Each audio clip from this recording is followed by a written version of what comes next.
they build this energy. You talked about it earlier, Kevin.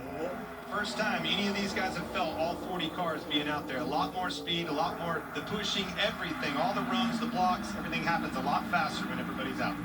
Yeah, and you know, the experienced guys and guys that have had good talks with their team, they're going to take their time a little bit right here. But I don't think you want to wait too long. I think you want to put yourself in as good a position as possible.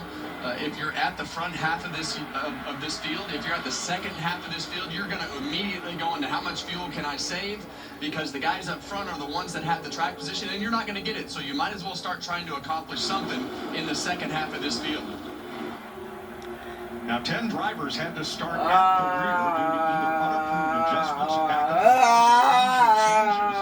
They are Larson, Gibbs, Van Gisbergen, Stenhouse, Keselowski, Haley, Suarez, and Castroneves. On board the Wendy's cam here with Helio Castroneves, and he's had a tough week here, Clint.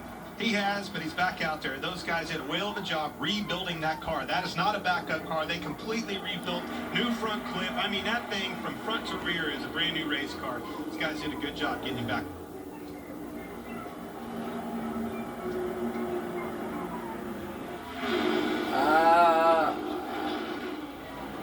These guys are going to go into fuel savings mode, and we're watching this race back last year. Ross Chastain was the first. As soon as they did, they slowed that pace up. He drove all the way to the front and found the track position. You came down here from 195 miles an hour.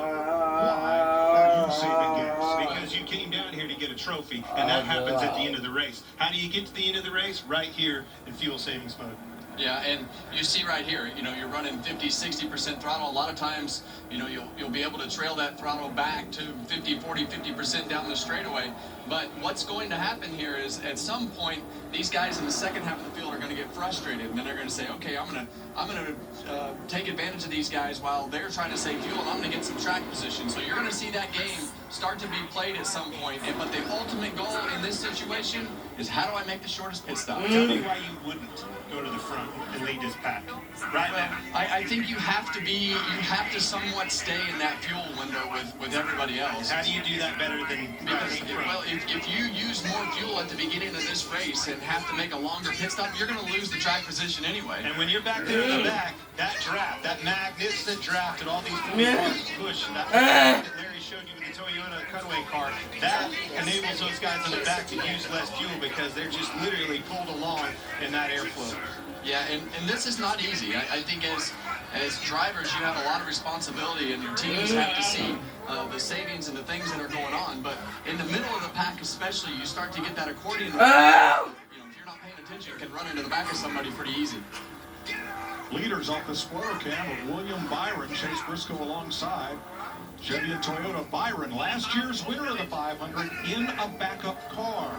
Now, one car has lost the draft off the pace as last year's Rookie of the Year, Carson Hocevar. Fuel pressure issue. Yeah, and we saw that car not practice yesterday, Clint. That's a very good reason to be able to make the argument for that last practice yesterday. Speaking of Carson Hocevar.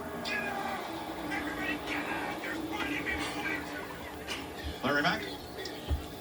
Yeah, let's take a look at our Craftsman tools of the race. This would be for the drivers. No mistakes on pit road, especially on the green, getting on the pit road, getting off. We saw a lot of mistakes in the dual races on Thursday night. Know when to push and when not to. One bad push at the wrong time could cause a big one. I would tell all my drivers this, including a man named Earnhardt, we can't win this race in the first 150 laps, and we can flat lose it if we get in trouble. All right, the third lane has formed up. Thanks, Larry. Michael McDowell was the first to jump out there and create a third lane, trying to get those cars to the front. Joey Logano on the outside in his Ford. Well, here they come. There you see that teammate. There's the pairing that I was talking about. The teamwork of Joey Logano and his teammate Austin Cindric. Lights out in that second duel Thursday night. You see him head to the front, outside coming. And that'll put 3 Fords in a row in line on that top row, and you start to see some of that strategy with some of these team cars getting together.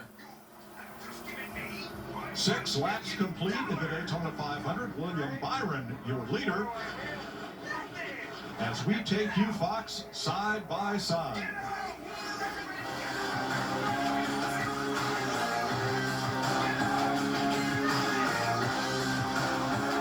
Ah!